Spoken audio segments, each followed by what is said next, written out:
Meus irmãos, a paz do Senhor Jesus Cristo, você que coopera em nosso canal. Se ainda não coopera, fica à vontade para já deixar o seu like, se inscrever aí também e deixar o seu comentário logo após o término de mais um Samaritano Cast, e hoje com a participação do meu amigo evangelista Lucas Cariolano, da cidade de Sumaré. Solta a voz, Prazer. guerreiro. Pai do Senhor a todos, Pai do Senhor, meu amigo. Bom estar aqui com vocês, viu? Que honra poder participar desse canal, desse podcast. Tenho certeza que é bênção para a vida de muitos. Maravilha. Lucas Cariolano, que eu tive o prazer de conhecer há um tempo atrás, esteve na nossa igreja ministrando a palavra do Senhor. E é claro, né, estendi o convite para estar conosco na tarde desse dia, que é um exímio homem de Deus, um biblicista, um ministro exímio da palavra do Senhor, e hoje vai estar aqui conosco debatendo alguns assuntos. Lucas, primeiro de tudo, se apresente aí, querido. Fica à vontade. Como você disse, sou daqui de Sumaré, já prego já desde os 7 anos de idade. Um fato curioso ao meu respeito é que na infância o meu pai pastoreou uma congregação junto com a minha família. Então a gente já tem uma experiência, né, a respeito de É bom. igreja. Já servimos a Deus ao longo de 26 anos aí. Maravilha. É isso aí, Lucas. Dentre essa. Quantos anos você tem já de ministério, de caminhada, assim, ministerial? Pastor, eu comecei a ministrar com 7 anos de idade. Maravilha. Foi as primeiras oportunidades que eu tive, que meu pai me deu, né? Na época, a igreja muito carente, as crianças da época não gostavam de ter oportunidade, e o meu pai me dava essa oportunidade para poder ministrar, dirigir os cultinhos das crianças, cantar os hinos da harpa. Então, o começo do meu ministério se deu ali, com 7 anos de idade. Mas até então, o ministério itinerante não tinha acontecido ainda. Não saía para pregar para fora. E nesse período, né, criança, adolescente, gostava muito de brincar, os amigos e assim sucessivamente. Mas o encontro com Deus mesmo aconteceu aos 13 anos de idade, onde eu de fato ouvi a voz de Deus e ali foi confirmado de fato o meu chamado, né? E dali em diante foi que comecei a ministrar, Deus abriu as portas e se iniciou o ministério itinerante. Viajei para algumas cidades, ministrei aqui na região de Campinas. Então, já é uns 23 anos aproximadamente que sirvo a Deus nesse ministério. Até porque também é um negócio muito interessante que está acontecendo no nosso meio, porque tem surgido aí uma safra de pregadores jovens, né? Não que Sim, assim você, diga-se de passagem, seja tão jovem assim, né? Já está quase beirando exatamente, aí a galera dos 30, né? Mas você tem exatamente. bem visto que tem surgido bastante adolescentes, que você falou aí que começou a sua jornada ministerial com 7 anos, né? E é um negócio muito bacana, porque infelizmente pais e mães eles privam dos filhos pregarem a palavra de Deus, de estarem na presença do Senhor, justamente pelo fato de os mesmos acreditarem que vai deturpar a infância da criança. Sim, sim. Então, quer dizer, é um negócio muito interessante, e quando eu falo nesse contexto de intriga da Bíblia com o pensamento de pai e mãe, eu estou dizendo que Jesus, o próprio Cristo, diz que aquele que não for digno de mim, né, da minha palavra, dos meus mandamentos, ele também não será digno de entrar no reino dos céus. Né? Exatamente. E é algo interessante também que os profetas eles eram chamados com 5 anos de idade, né? E então o mundo lá fora parece que tem tido mais aviedade em ensinar as coisas que não prestam do que nós que estamos dentro da igreja, né? E assim, Exatamente. o conselho que você dá para a adolescência, para a juventude de hoje, Qual que seria, assim, mediante a palavra do Senhor, a escola bíblica dominical, o que que você tem a deixar sobre isso? Pastor, o senhor entrou em um ponto tanto importante, que é a respeito dessa geração de adolescentes, de crianças que vem surgindo ao longo do tempo, ministrando a palavra de Deus, Sim, em outros ministérios também. E muitas pessoas julgam isso de uma maneira rude, né? Porque uma criança está no ministério, porque um adolescente começar tão cedo, ele tem que curtir a adolescência, tem que curtir a infância.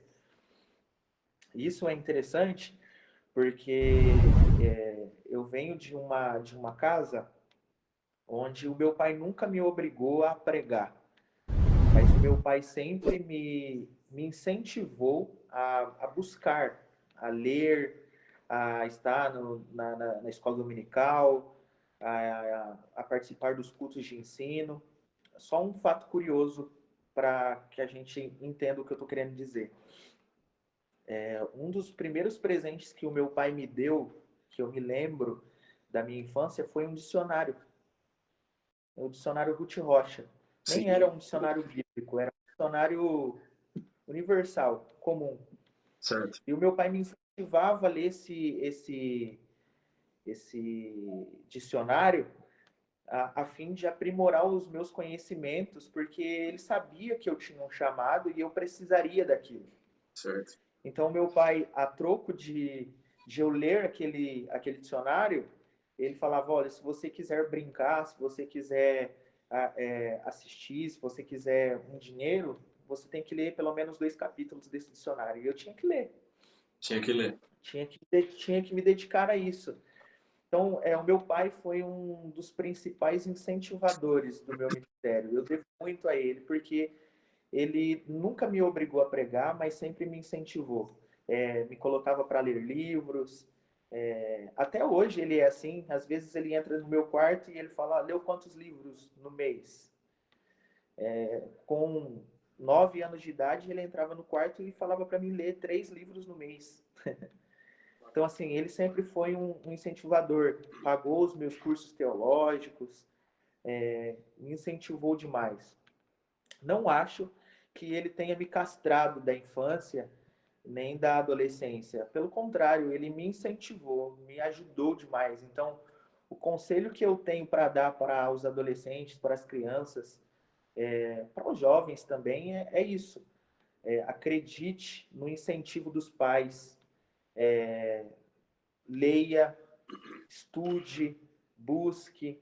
Se tem um chamado, se entregue totalmente, porque tem tudo a crescer, né? Tem tudo a avançar quando tem esses incentivos.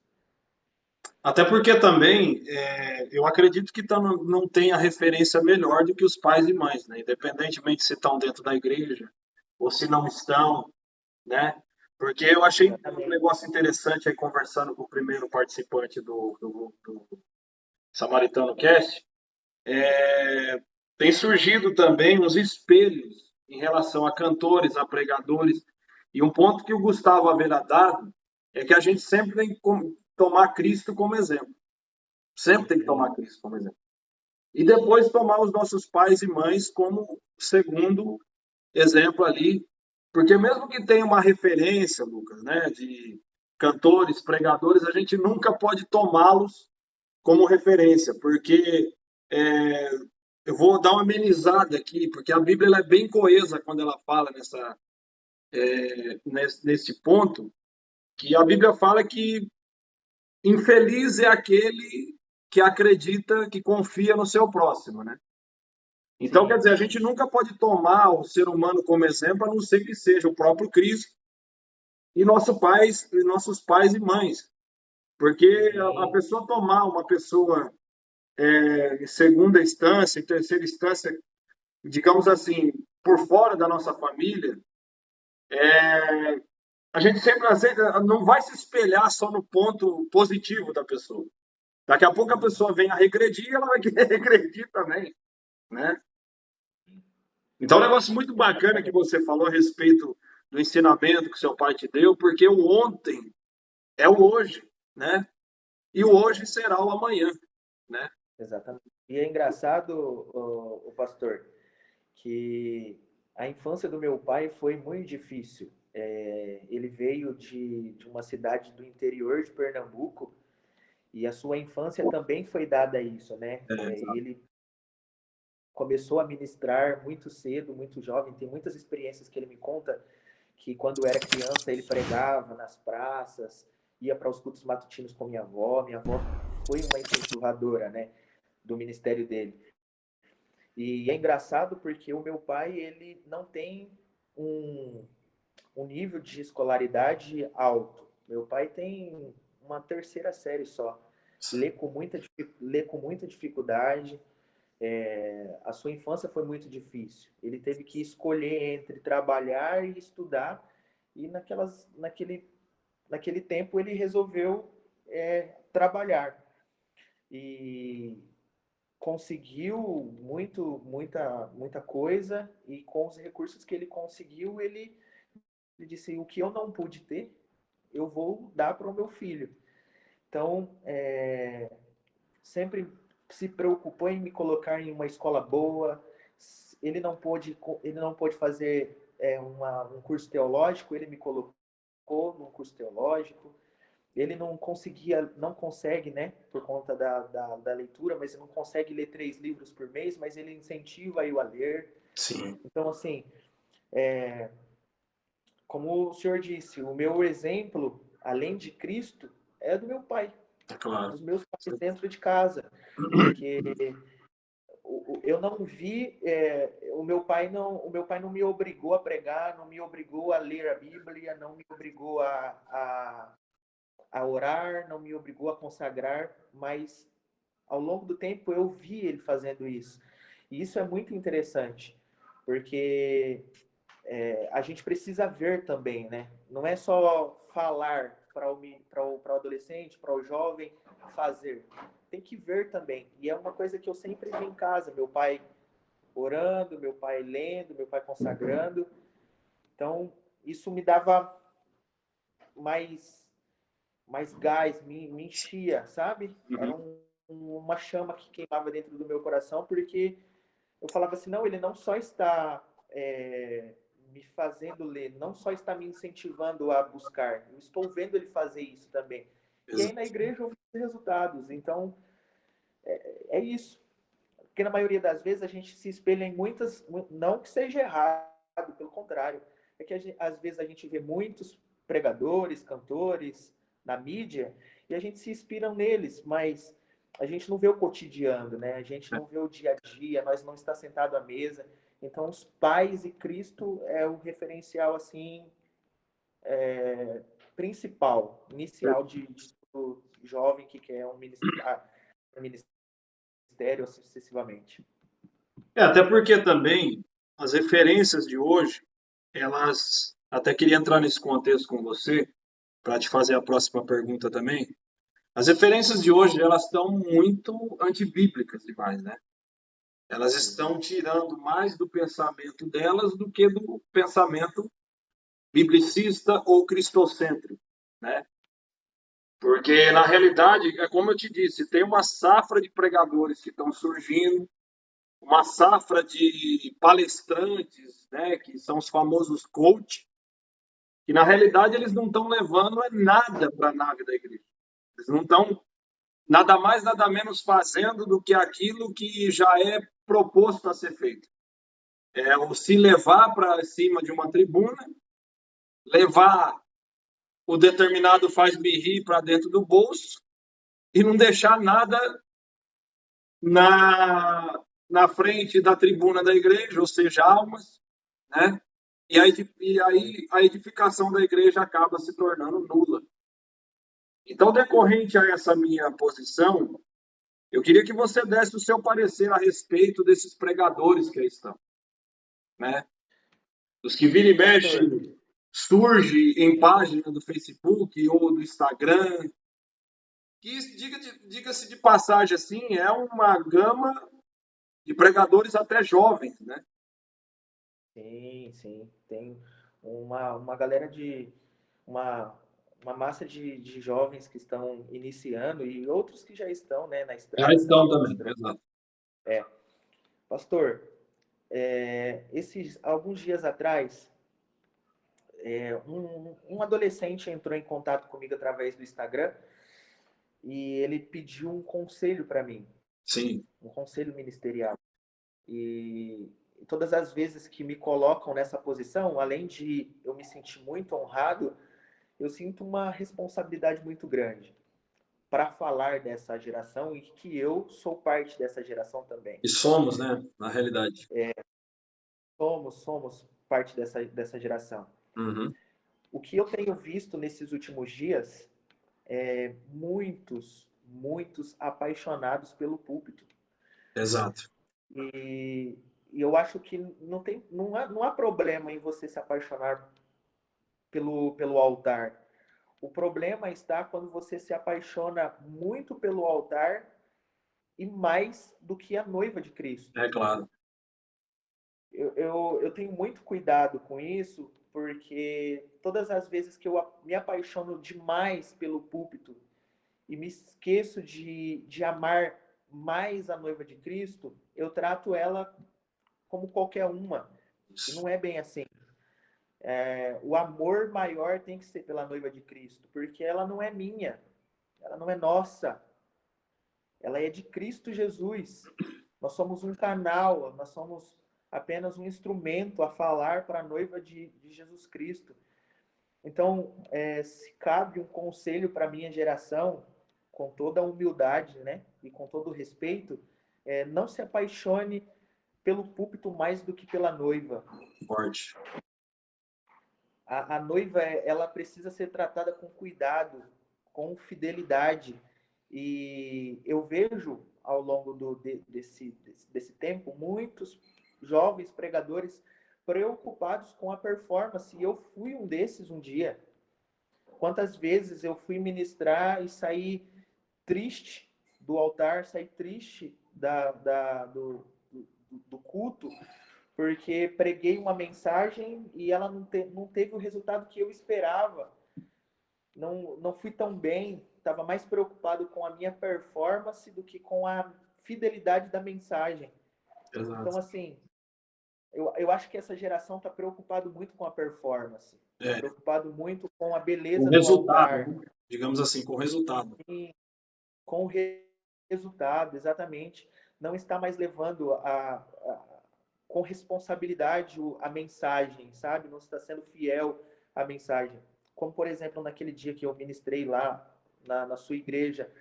Pregar sobre o arrebatamento da igreja hoje não é tão mais visto. Não. Esses pregadores, esses novos pregadores coaches que têm surgido por aí, se eles pregarem uma mensagem de arrebatamento para o público deles, eles, no outro dia, eles não Fala pregam em mais, ministério dele. porque não é uma mensagem que causa efeito, não é uma que causa ibope, na verdade, né? Que não Exato. causa. Eles estão preocupados com a performance, com a quantidade de gente que está ouvindo eles, estão apresentando um evangelho muito raso, muito pequeno. Não estão levando o ministério que Jesus nos deu com lágrimas, com responsabilidade, com fidelidade à Bíblia e à palavra de Deus. Então, eu acredito que isso vai mudar a partir do momento que a gente amar a noiva de Cristo. Sim. Em primeiro lugar. O pregador, o pastor, a princípio precisa ser cercado por esse amor, pela igreja primeiro, para depois ele ir para a tribuna. Porque corre o risco de ele se apaixonar demais pelo púlpito. E o púlpito é apaixonante. É, Isso que é a minha preocupação. O púlpito, ele é apaixonante. Estar em cima do púlpito ministrando, sendo usado por Deus, ele é apaixonante. Só que o ministério não se resume a isso. com certeza. O ministério não se resume só ao púlpito. Tem um pós-púlpito, tem um quarto de oração, tem um altar em casa que precisa ser mantido, sabe? É uma responsabilidade à palavra de Deus, por exemplo, a ser fiel às escrituras. E por esses pregadores estar apaixonados demais pelo púlpito e pouco pela noiva de Cristo, eles acabam pregando heresias, oferecendo oba-obas, e isso não está fazendo bem, está fazendo mal, mas tudo por conta de um amor excessivo pelo púlpito, por estar ali. Só para me finalizar a minha fala aqui rapidinho. Fica à vontade. Eu lembro, pastor, que com aproximadamente uns 9 anos de idade, 10 anos, eu via muito amigo meu saindo para pregar fora. Por exemplo, o Denis. Cresci com o Denis era pequeno, o pastor Denis era adolescente na época, eu era uma criança, via ele pregando para cima e para baixo, viajando para fora para poder pregar. E eu ficava me perguntando, quando é que eu vou sair da minha congregaçãozinha? Quando é que eu vou ter a oportunidade de pregar em outra congregação? E eu ia orar, pastor. Eu dobrava o meu joelho e passava horas orando. E Deus falava, olha, vai estudar, estude, consagre. Deus queimando no meu coração, se prepare, ore, consagre, estude, busque, leia. E eu lembro que uma vez o meu pastor me deu uma oportunidade na igreja e eu dei uma saudação e no final do culto ele olhou para mim com a Bíblia na mão e disse assim, antes de Deus te levar para os 4 cantos da terra, Deus primeiro quer que você coma a Bíblia. E ele batia na Bíblia assim, na simplicidade dele, ele batia na Bíblia assim, ó, come ela, come Bíblia. Então, eu comecei a ministrar fora com uns 13 anos de idade. Comecei a ter as minhas primeiras oportunidades fora com 13 anos de idade. Mas antes disso, foi um tempo de muito preparo, de muita oração, ouvindo os meus pastores, sabe? Não que eu não ouça agora, mas ouvindo muito os meus pastores, os meus pais. E eu acredito que essa geração que está surgindo agora, eles não estão preocupados com isso. Eles não querem se preparar, eles não querem orar, eles não querem sofrer, porque ministério é sofrimento. Eles não querem sofrer, não querem pagar o preço, eles estão apaixonados pelo púlpito. Exato. Os referenciais dessa geração é gente que está em cima do púlpito, né? Até porque, só dar um adendo aqui, tomar também os nossos pastores como referência, né? Primeiro Sim. Jesus, nossos pais e nossos pastores, né? Porque, na realidade, enquanto você falava, eu estava lembrando de situações bíblicas aqui também. Em primeira instância, lá no livro de Êxodo, fala a respeito do bezerro de ouro. E tudo que, na realidade, Deus queria era que o povo estivesse interessado aonde Moisés estava. Né? E o povo, nada mais, nada menos, estava interessado a derredores, com aquilo que está do lado. Porque, muitas das vezes, as pessoas postam tanta fé dela, vamos supor, em exemplo, a Moisés, que quando Moisés, entre aspas, se ausenta, eles ficam com aquele sentimento vazio de querer achar, de querer os levar, melhor dizendo, a ponto de querer gerar uma imagem, digamos, de Deus, ou Moisés, no caso ali, para poder adorar, né? E a respeito também dos 2 jovens, um que estudava e o outro que adorava dentro do templo, a passar por aquele cidadão, ele não faz o que o ministério está mandando. Eles não exercem o ministério. O ministério eles só exercem dentro do templo. Mas quando verdadeiramente precisa, eles não exercem, né, Lucas? Sim, e também, para concluir, para voltar para você, uma coisa interessante que João nos ensinou é que aonde Cristo efetua o seu agir na nossa vida, não é dentro do palácio de Caifás e Anás, mas é no deserto com João Batista. Isso faz muita similaridade com o que você disse, porque muitas das vezes parece que Deus quer que entendamos, parece não, é certo que Deus quer que entendamos isso, que Deus vai nos usar em lugares desfavoráveis, né? Sim. Não que dentro da igreja, né, Pastor Lucas, Deus não vai nos usar. Deus vai nos usar, porque tem vidas ali dentro. Mas o que Deus quer dessa geração de pregadores e cantores é que ela seja uma geração de João Batista e não de Caifás e Anás. Que ela seja uma geração, não porque eu estou vendendo peixe por causa do canal, tá? Não, o canal leva o nome e tal, mas eu tirei daí, mas antes que houvera dia, eu sou, diz o nosso mestre, que João diz, eu sou o verbo, eu sou o início, né? Que entendamos que ele é o samaritano que estava levantando uma geração que não estava dentro do templo, mas estava numa geração desconhecida. Que ele quer dessa geração que ela seja uma geração não de Abinadab, mas de Obed-Edom. Que adore não porque tem algo dentro de casa, vou melhorar. Não porque tem cantor famoso dentro da igreja, não porque tem pregador, não, mas é porque a presença está com ela. Obed-Edom começou a adorar a Deus, Lucas. A arca não estando dentro de casa. Ele começou a adorar a Deus porque Deus era aquele que ele ouviu falar. Ele é o que pode mudar meu casamento, ele é o que pode mudar minha história. Daqui a pouco eu vou entrar no mistério aqui. Exatamente. E Tô quase no lugar aqui, é pastor. verdadeiramente eu que vocês têm que adorar, que estou aqui como líder de vocês, voltando para Êxodo. Não adorar um bezerro de ouro, né? Fazendo uma ida e volta. Mas essa geração, ela verdadeiramente, ela adora aquilo que eles veem. Eles adoram aquilo que tem. E é isso que nos entristece, né, Lucas? Isso que nos entristece, pastor.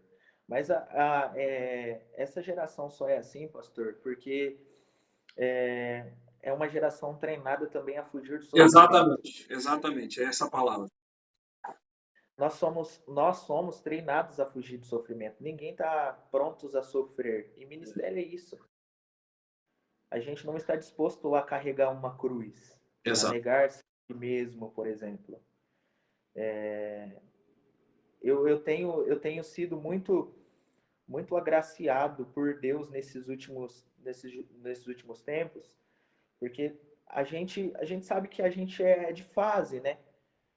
Tem a fase onde a gente é menino, onde a gente é adolescente, onde a gente é jovem, mas tem um momento que a gente amadurece, que a gente cresce, de fato. E eu tenho sido agraciado por Deus, com muita humildade, claro que eu falo isso, mas eu tenho sido agraciado por Deus demais, por Deus ter ministrado ao meu coração, me mostrado esse caminho, sabe? Me feito entender que o ministério, ele é bonito, ele é lindo, mas ele também é carregado de muitas lágrimas, de muito sofrimento. E é a minha geração, e eu estou incluso nela, nós estamos inclusos nela, precisa aprender isso. A sofrer, sabe? A sofrer, a não fugir do sofrimento, até porque sofrimentos, eles antecedem promessas. Sofrimentos, a gente está tão apaixonado com as promessas de Deus, com a beleza do, eu vou te usar, eu vou te fazer um pregador, você vai andar pelos 4 cantos dessa terra. A gente está tão apaixonado com isso que a gente acaba se esquecendo que antes disso tem sofrimento. Tem, exatamente. Tem processo para passar. Tem o processo do amadurecimento. Enquanto o senhor estava falando, eu estava lembrando do apóstolo Paulo. Paulo pensou que assim que ele se converteu, que ele viu Jesus ali no caminho de Damasco, ele já ia sair começar a pregar, já seria o conferencista da igreja de Jerusalém, já ia passar por cima de Pedro, e não era o tempo. Não era o tempo. O tempo dele era de ir para a Arábia, passar lá um período de tempo, aprendendo com Jesus, sofrendo. Então, essa geração precisa aprender o caminho do sofrimento também. Não é só o caminho da paixão da promessa, das coisas boas. Não. Os processos são necessários também. A minha geração precisa aprender a sofrer. Esse aí é o fator espelho, né? É o que eu falei, o fator espelho, né? Exatamente. E eu digo graças a Deus porque esses últimos anos da minha vida eu tenho, é, de fato, aprendido isso na íntegra. Eu não lembro agora, pastor, o nome do autor, mas tem um autor que ele diz assim, ó, Deus usa muito quem muito ele esmaga. Exato. Deus usa, Deus vai nos usar muito, mas o processo para ele nos usar muito é o esmagamento. Nós somos, é, é, nós precisamos passar por esse processo do ser esmagado, sabe? Do processo do sofrimento, de ser moldado, de ser preparado. É, e todo esse processo revela para nós que ministério é muito mais além do que estar em cima do púlpito. Estar nos outdoor, de ser famoso e assim sucessivamente. Não, até porque também, é uma coisa que, enquanto você falava, eu meditava aqui, as pessoas entender que, vamos supor, exemplo, pregador. Pregador, eles entendem de uma forma contrária. Pregador não é artista porque pregador ele tem duas vertentes no ministério dele. Pregador não é que muitas das vezes ele vai na concepção dos outros, ele vai transferir dor. Ele vai falar sobre sofrimento. Não, pregador ele vai pregar. Oh, meu Deus, se eu não der glória agora você não dá mais. Essa eu vou dar para você pregar de graça. Pregador ele prega em cima da dor. Pregador ele tem que ser remédio. Pregador ele tem que mostrar para o problema da pessoa, ele é a solução. Ele não deixou de ser Deus. A palavra dele não deixou de ser alterada. A palavra dele não se vendeu. A palavra dele ainda é cura, é solução, é saída, é alimento, é refrigério, é caminho para você ver o Siloé, para você ver Samaria, para você ver que tem jeito, né? Então, o que quer dizer? Eles acham que o ministério tem que ser baseado só no que eles estão vendo no Instagram hoje, né? Mas não no que eles estão vendo na Bíblia. Eu costumo Exatamente. dizer, Lucas, que pregador sem Bíblia é a mesma coisa que remédio sem efeito. Pregador sem sofrimento é a mesma coisa que serviço sem salário. Exatamente. Porque o que nos dá mensagem é a mesma coisa que eu estava meditando a respeito do longo do tempo que eu venho escutando louvores aqui, que verdadeiramente edificam, que restauram, é que se o louvor, a exemplo, não tiver um sofrimento, ele não tem vidas a serem alcançadas. Porque hoje um cantor ele escreve a história dele para contar a história de alguém amanhã. Um pregador ele não vai transferir para a nave da igreja a vida que ele sofre dentro de casa. Né, Lucas? Ele vai esquecer as feridas dele para curar a do próximo. Exatamente. Você Já dizia, diga aí para gente. Porque já não é fácil. dizia, já, Não é fácil. De repente, quem olha para você diz assim, não, a vida desse jovem aí deve ser uma benção. Deve ser uma benção. Mas amém. dentro da porta da tua casa, para dentro, quem te conhece é só Deus. Fala aí para essa geração como é que é. Já dizia, já dizia um sábio pensador, né? O meu pai sempre citava isso para mim, cita ainda, que as nossas melhores mensagens elas foram pregadas no dia de tribulação, né? Verdade. Os melhores, os melhores louvores foram compostos nos momentos de dificuldade, de lágrima, querendo Pois é. dirigir. Eu lembrei agora da carta de Paulo aos Filipenses, e a carta aos Filipenses, o tema principal da carta aos Filipenses é a alegria do Senhor. É. O tema principal da carta aos Filipenses é a alegria, o contentamento. E se você observar, a carta aos Filipenses foi escrita em um dos períodos mais caóticos da vida do apóstolo Paulo. Ele está preso dentro de uma cela romana, guardado por guarda pretoriano, a um passo de seu martírio, a um passo de ser decapitado. E é nesse cenário que ele escreve aos irmãos filipenses: alegrai-vos no Senhor.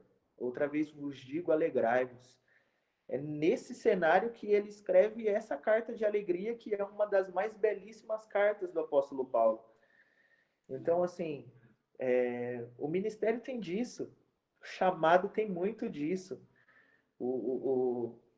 Quantas vezes querendo parar, querendo desistir, querendo jogar tudo para o alto, sofrendo com os processos, ter que ir atender compromisso, tendo que ir atender agenda, sabe?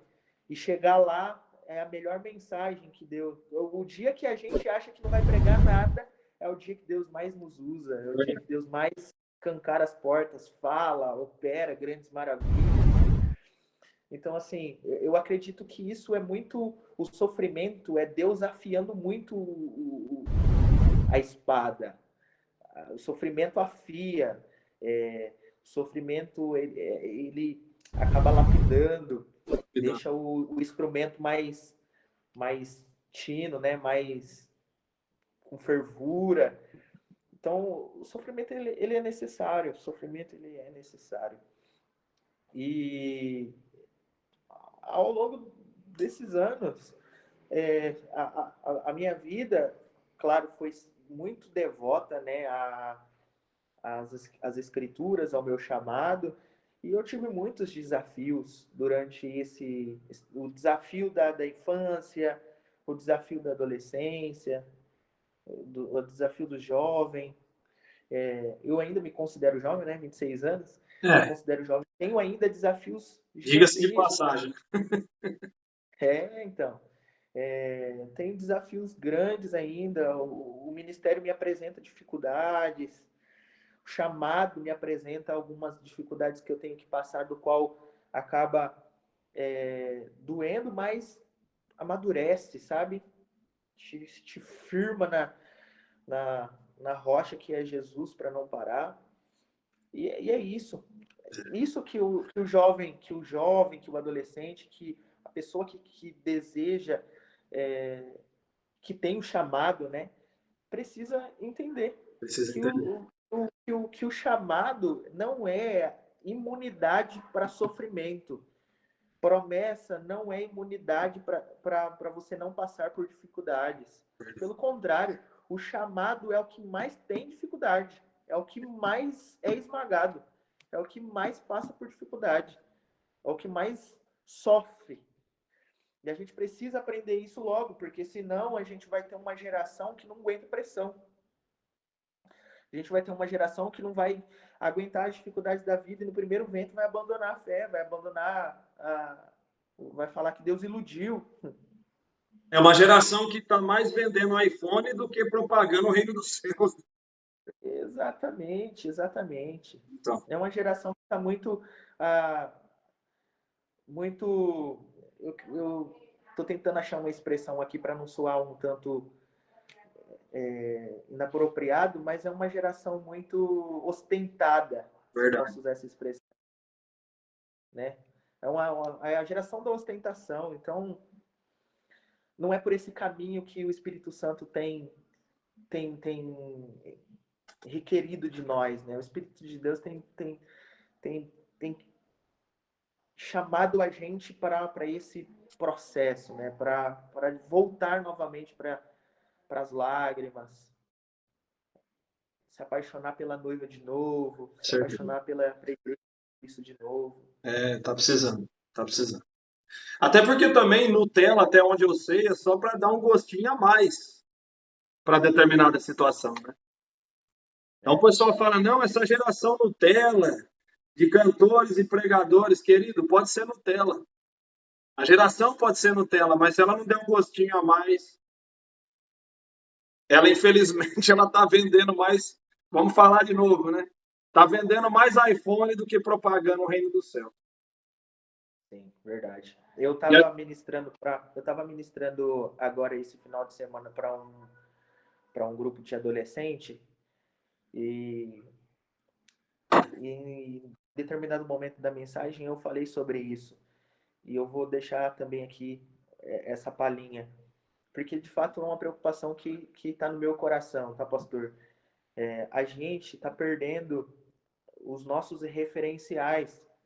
Nós somos uma geração, eu particularmente, o senhor, muito mais do que eu, mas eu sou de uma geração que ouviu, por exemplo, o pastor Antônio Lopes, que ouviu pastor Gilberto, pastor Antônio Munhoz. Eu sou uma geração que viu esses homens ensinando, que ouviu esses homens pregando. É, eu sou de uma geração que os pais incentivavam, os nossos professores de escola dominical incentivavam a gente a ler o livro Heróis da Fé, falava sobre Martinho Lutero, falava sobre Jonathan Edwards, sobre Billy Graham. Eu contava isso esse final de semana para os adolescentes, que quando o Billy Graham morreu, que eu vi o noticiário, eu chorei, diante de Deus eu chorei mesmo, porque eu fiquei me perguntando, meu Deus, está acabando os nossos referenciais. O que será dessa geração? Essa geração que está com os olhos totalmente voltados para coaches, que apresentam só uma beleza de púlpito, só uma beleza de performance, sabe? É uma geração que está apaixonada demais pelos holofotes, pelo glamour do altar, e não é isso. Não é isso. Então, assim, eu oro a Deus, eu busco muito a Deus para que a minha geração seja despertada, que esse fogo, que essa chama. Porque, assim, a gente precisa de um avivamento. E esse avivamento vai partir de pessoas que estão completamente devotas, entregues.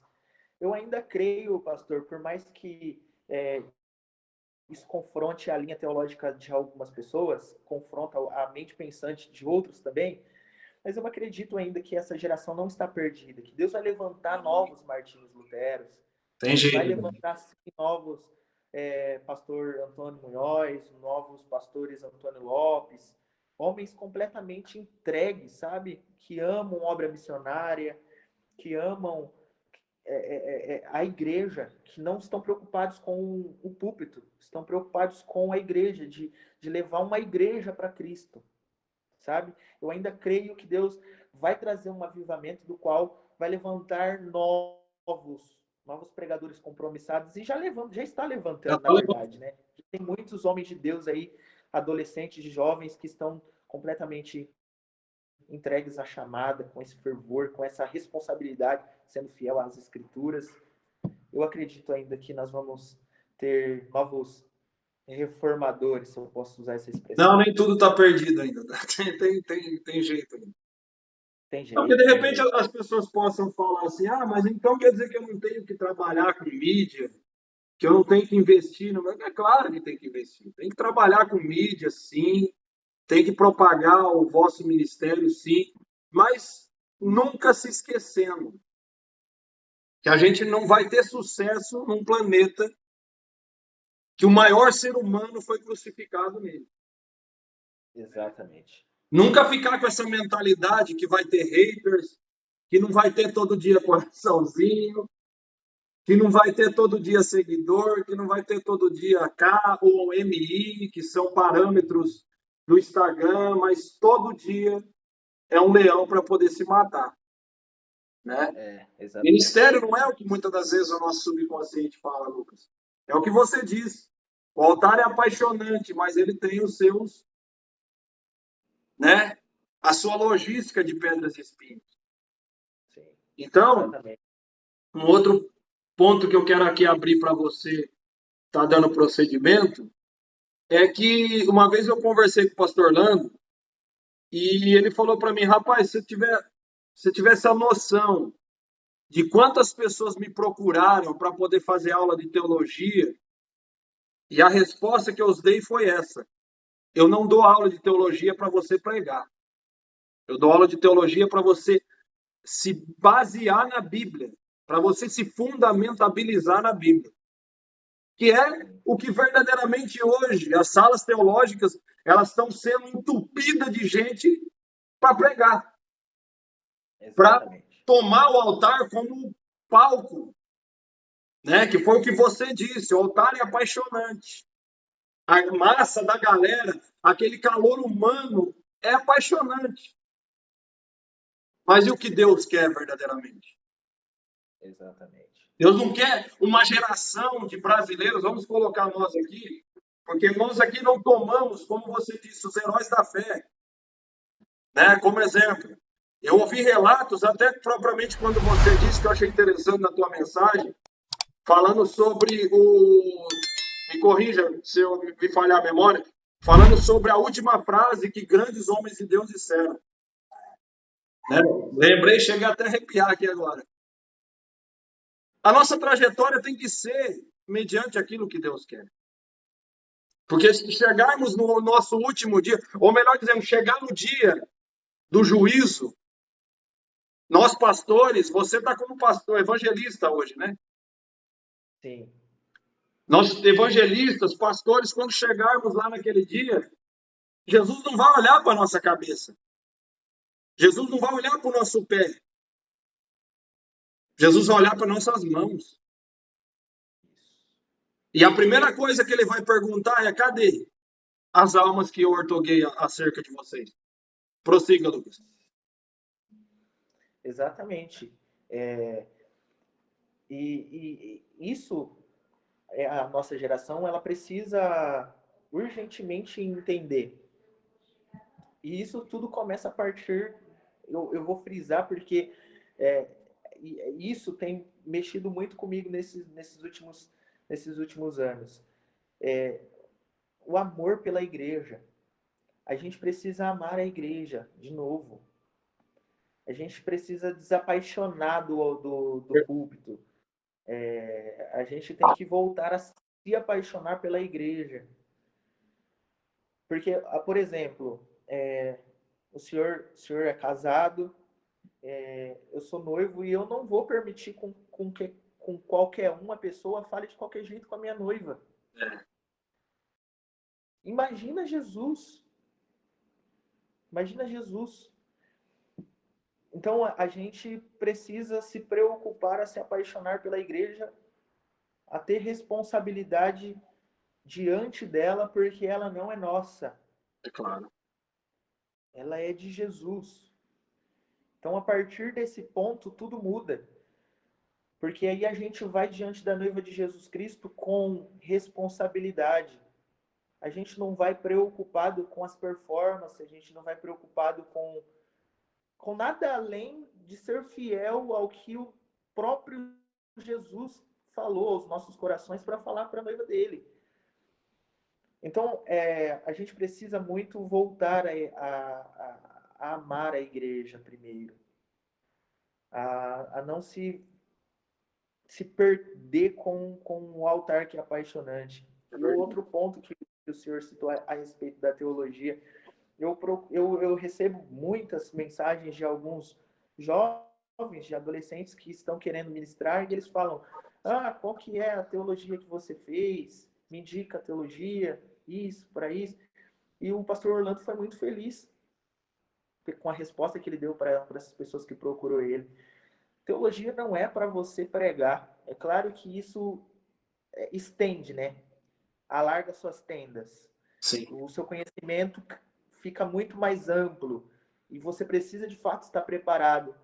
O obreiro aprovado é que manuseia bem as Sagradas Escrituras.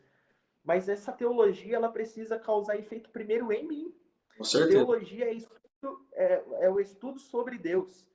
Então, primeiro, eu tenho esse relacionamento para depois, de fato, eu ministrar.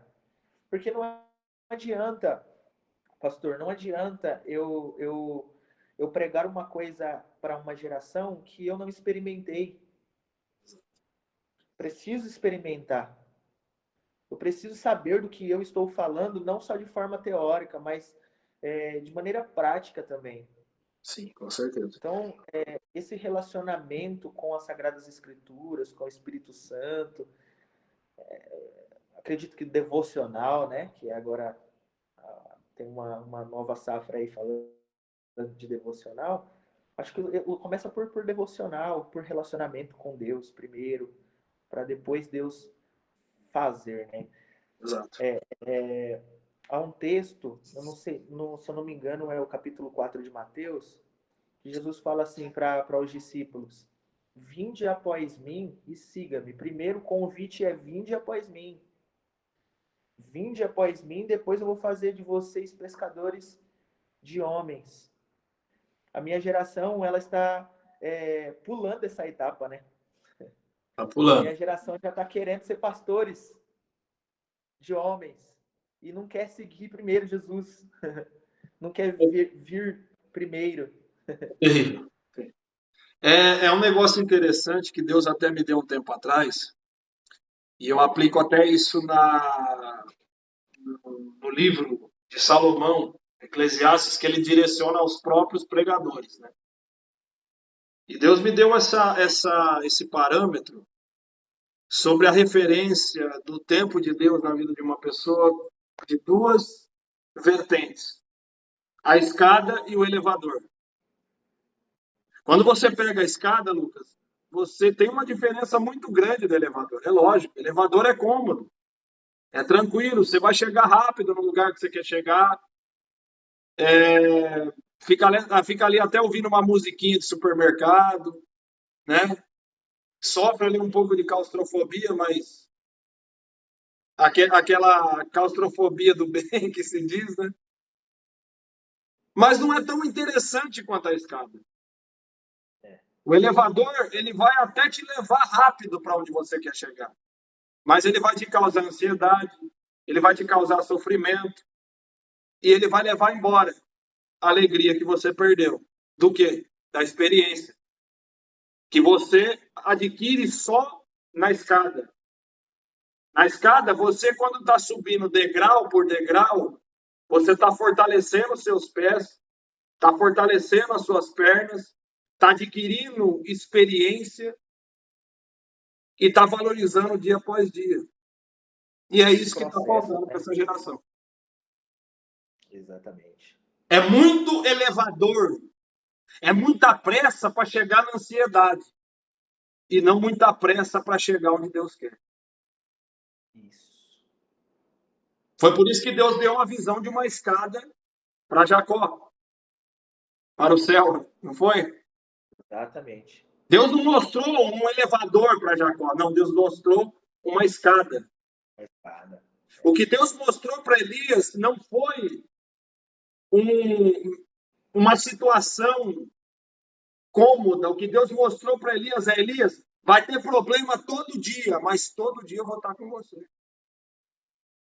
O que Deus mostrou para Sadraque, Mesaque, Abidnego e Daniel é que dentro da Babilônia eu não deixo de ser Deus, eu continuo sendo Deus. Né? E outras situações aí, né? E por aí vai. Exatamente, pastor. Os processos, né? Os processos. É necessário. Não tem para onde... Se a gente pular as etapas, a gente chega novo e cru, e aí não tem resultado. Não tem resultado. Não dá certo. Morre cedo. Rumo a lugar nenhum, digamos assim. A realidade, se a pessoa pega elevador, ela não sabe nem aonde ela vai direito. Peraí, que andar que eu tenho que apertar? Aonde será que é? E o interessante é que quando ela chegar lá, ela não vai ter o que falar. E é o que essa geração está vivendo hoje. É muita elevação para nada do que aquilo que Deus espera. Né? E uma coisa que eu quero entrar nesse barulho, você também dar o seu parecer, Lucas, é que é muitos levantados por homens e poucos levantados por Deus. E eu acredito que você seja um levantado por Deus pela sua história, pela sua experiência, por tudo que você já passou, e dizendo a respeito das pessoas que nós temos que verdadeiramente tomar como exemplo, como foi o caso de John Wesley, de John Pipe, de Moody, de inúmeros outros, até aqui no Brasil também, pessoas que cometeram as suas humanidades, mas nos deixaram legados, nos deixaram experiência. é que eu tomo algo que o pastor Samuel Mariano disse, é que a gente nunca pode rejeitar nenhum soldado que está conosco no meio da guerra. Exato. E nós, como pregadores, nós temos que ter essa obrigação de ser pregador lá fora também. Mais missionários do que pessoas que se postam atrás de uma tribuna com o microfone na mão. Prossiga, querido.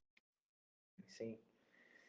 E mais uma vez, eu tenho que citar isso, é o amor pela igreja, né? É um caminho completamente inverso. É um caminho, eu acredito que todo pastor, que todo pregador, que todo crente que tem chamado de Deus, em algum momento da vida o púlpito tem que ser tirado dele. Certo. Por mais extremista que seja, mas é uma grande realidade. Em algum momento o púlpito tem que ser tirado dele, porque é aquilo que eu falei, o púlpito é apaixonante. O púlpito cega às vezes. E aí, às vezes, a gente tá ali em cima do altar, no calor, né, do abraço do altar, enfim. E aí a gente acaba se esquecendo do que é igreja de fato. Verdade. A gente acaba esquecendo do que é almas de fato, sabe? Sim, correto. E esses últimos dias, eu tive a oportunidade de ir por esse caminho inverso. De me retirar do altar por um período, de fato de entrar no corpo, sabe, na igreja, de ver almas, e aí entra isso que o senhor acabou de citar para mim, porque a gente, quando desce, a gente encontra Eutico, por exemplo. Eu lembrei agora de Paulo aqui. Paulo, ele não é preocupado com o altar, tanto que ele para a ministração dele e desce. Ele desce do altar. No meio da mensagem, ele para o sermão, desce e vai ao encontro de Eutico. Porque enquanto ele estava pregando, tinha uma galera lá embaixo levantando o Eutico e dizendo: morreu, tá morto. Até Lucas, que é o médico, estava dizendo que o menino estava morto. Mas Paulo sente a necessidade de sair do altar, descer. E a Bíblia diz que ele abraça Eutico e aí diz para todo mundo que estava falando que estava morto, ele diz: não, a alma está dentro ainda, está vivo, está vivo. Então, assim, essa necessidade de descer do altar, revela muitos Euticos. Né? A gente encontra no caminho muita gente que está machucada, que está muito ferida. E aí a gente percebe que o efeito do evangelho não está muitas das vezes no que estamos fazendo, na performance do altar, mas está no relacionar com a igreja embaixo, sabe? Então a gente encontra muito Euticos, a gente encontra muitos soldados feridos, sabe? A gente se preocupa com almas de verdade, a gente não se preocupa com a performance, a gente se preocupa com vidas. E isso só acontece quando a gente se relaciona de fato com a igreja. E não só com o altar. A gente tem uma nave da igreja como algo que vai nos fazer, né, viajar, para ver as constelações, não. A gente tem que tomar a igreja como uma gama de pessoas que estão precisando ser levantadas, saradas, né? Até porque o contexto é nave da igreja. Aí a gente acaba entrando naquela musiquinha das antigas, né? Vou viajar nas asas desse balão. Não é isso. É sentar com quem está precisando, ser ouvido, é sarar feridas da alma e é levantar. Quem está precisando ser levantado. Eu li um livro, pastor, desculpa interrompê-lo. Fica à vontade, fica à vontade. Convidado aqui é você. Obrigado, pastor, obrigado. Eu li um livro do pastor T.D. Jakes. E de uns relatos que ele cita no livro, ele fala que ele uma vez estava andando no estado da Virgínia e ele viu um acidente. Um carro bateu em uma árvore e estava tudo escuro, era uma noite chuvosa, e quando ele chegou lá, só tinha ele, e então ele que tinha que socorrer a pessoa, né, que tinha batido o carro. Ele desceu do carro, foi ao encontro e aí viu que o rapaz estava lá dentro, né, machucado, cabeça sangrando, carro batido. E aí ali ele quis prestar os primeiros socorros e aí ele falou assim pro rapaz: "Você quer que eu chame primeiro a polícia?" E o rapaz do carro falou para ele assim: "Não, liga para uma ambulância." Isso queimou de uma forma tão forte no meu coração, porque é isso que a gente tem visto nesses últimos dias. A gente tem encontrado pessoas no meio do caminho que sofreram acidentes, que estão machucadas e que precisam de uma ambulância e não de um policial. A gente está se deparando com muita gente que sofreu acidente e estamos levando polícia até eles e não uma ambulância. Você entende o que eu estou querendo dizer? Sim, com certeza. Então, a gente só vai compreender o efeito, o peso disso que eu estou falando quando a gente se relaciona com a igreja de fato. É claro. Porque, na maioria das vezes, a gente precisa apresentar para essas pessoas ambulância, hospital, Cura. não polícia, sabe? Até porque também quem está Eu fiquei caído no meio do chocado caminho demais. não vai precisar de carro, não vai precisar de casa, não vai precisar de. Não, eles estão precisando de uma cura na alma. Está Exatamente. completamente subversivo hoje em dia. E eu acredito que seja Exatamente. por isso que o ministro lá e o levita não tiveram nada o que fazer com aquele moço. Né, Lucas? Porque eles só sabem entregar isso: é chave de casa, é chave de carro, é dinheiro, é seguidor, é isso e aquilo, e não ia verdadeiramente fazer nada do que o bom samaritano queria para aquele jovem. Exatamente. E aí entra a questão, né? O que é que nós temos carregado conosco? Exatamente. O que a gente carrega para outras pessoas? O Uma boa que pergunta. tem aí dentro? Porque o levita e o outro, o que eles tinham? Que eles tinham? O que eles carregavam? Verdade. O profeta não Isso é andava de outra mão coisa. vazia, não, né? Só para deixar bem claro. Exatamente, exatamente. Mas quando o samaritano chegou, ele não só carregava algo com ele, ele tinha, ele tinha uma direção. Tinha. Ele carregava consigo azeite, ele carregava consigo vinho, ele carregava consigo ataduras, mas ele também tinha uma direção.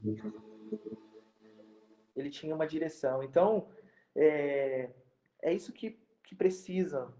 A nossa geração precisa muito disso. Precisa carregar algo? Claro que precisa carregar algo. Uma palavra responsável, unção de Deus na vida. Precisa carregar algo, mas precisa ter direção também. A gente precisa direcionar vidas, cuidar de vidas. Eu tô para falar para você que aqueles camaradas lá, o que eles carregavam, acho que era agenda. Era agenda e um caderno. É, Para poder eu não escrever queria ali, falar janeiro, sem isso fevereiro, daí, até mas é isso dezembro, aí. as igrejas que eles iam pregar.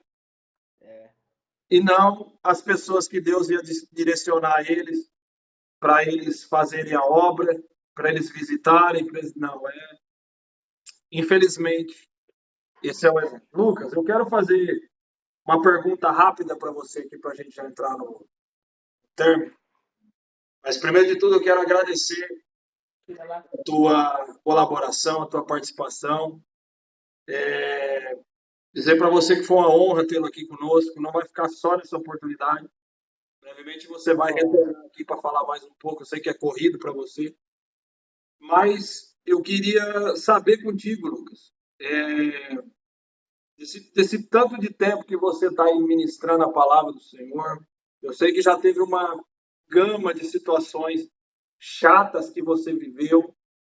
Eu queria que você contasse para a gente qual que foi a mais terrível que você passou e você falou, não, essa eu não vou conseguir passar. Mas Deus te deu graça e você passou. Se for um pouco, né, complicado, não quiser falar, fica à vontade. Mas conta pra gente, serva de experiência para todo mundo que está assistindo aí.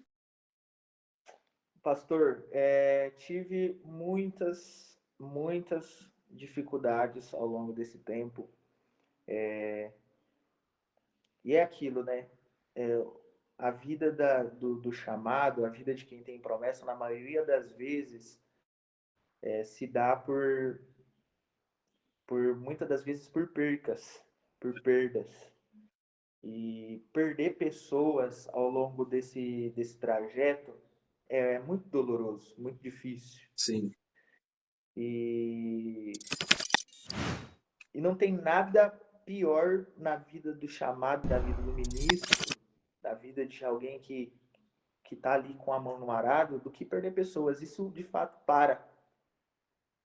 Isso em algum momento dá uma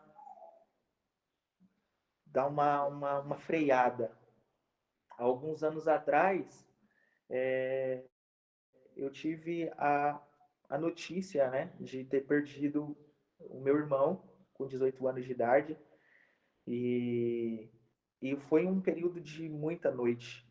Foi um período de muita dificuldade na minha vida. Foi um período muito, foi um período muito tortuoso, sabe? Sim. Então, só um minutinho, pastor. É só puxar. Então foi um período muito difícil. Foi uma noite nas nossas vidas. Eu tive que me deparar com a minha mãe que estava passando por um processo quase de depressão. O meu pai que passou por um processo muito difícil, não queria sair de casa. Minha irmã que estava muito abatida com isso. Então foi um momento na nossa vida que tudo parou. E a gente não sabia o que fazer. A gente achou que aqueles dias nós não iríamos conseguir mais dar continuidade, a gente não ia conseguir avançar. A gente achou até que nós não iríamos mais ministrar. Foi um momento muito difícil nas nossas vidas. E tudo por conta de que a gente perdeu alguém. Tudo por conta de que a gente, no meio desse caminho, perdeu uma pessoa que a gente de fato amava. E ainda como, né? O meu irmão tinha apenas 18 anos de idade, ele foi cometido de uma doença chamada cetoacidose diabética, que a gente nem sabia. A gente foi, de fato, pego de surpresa. Sim. Então, isso abalou demais a minha casa, abalou demais o nosso ministério. E eu lembro, e eu até citei isso lá na igreja, que quando o meu irmão foi levado para o hospital, minutos antes, a minha mãe abraçou ele e ele disse assim: o general está aqui e ele está me chamando para o seu exército. Então a gente ali percebeu que Deus que estava guardando, que era Deus que estava chamando ele, né, para poder ir ao seu encontro. Mas isso na nossa casa aqui, pastor, foi muito, muito difícil, muito difícil.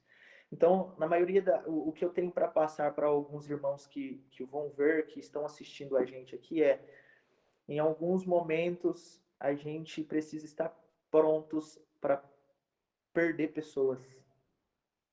Nós não estamos isentos de passar por esse processo, de perder pessoas ao longo do caminho.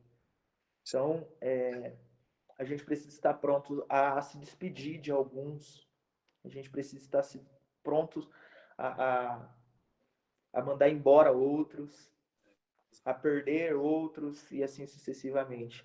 Então, as perdas foram fatores decisivos nas nossas vidas, no meu ministério principalmente. Eu tenho muita dificuldade em perder. Então, eu sofri muito e eu tenho aprendido muito com essas perdas também. Ministério também é sobre isso, sobre perder pessoas, perder coisas. E é isso, pastor. Filosofia. Pastor Lucas Cariolano, Deus te abençoe pela sua participação. Muito obrigado por tê-lo aqui, querido. Queridos, se você gostou, deixa seu like. Muito obrigado pelo teu acesso também. Não se esqueça de se inscrever no canal do nosso irmão Lucas, que vai estar primeiro comentário fixado, tá bom? Vai ter mensagem lá, vai ter muita coisa boa lá para você conferir também. Muito obrigado, Luquinha. Até o próximo Samaritano Cast com a sua pessoa aqui. Obrigadão. Que Deus em Cristo devolva 100 vezes mais, em nome de Jesus. Aguarde. Amanhã tem mais um te esperando aí. Vai ser um vizinho dele lá que vai estar lá, da cidade de Montemor, evangelista Lucas Santos. Tá bom? Então fica no aguardo aí. Deus abençoe, forte abraço. Fiquem todos na paz de nosso Senhor Jesus Cristo. Até mais. Deus abençoe. Abração, Lucas. Deus abençoe.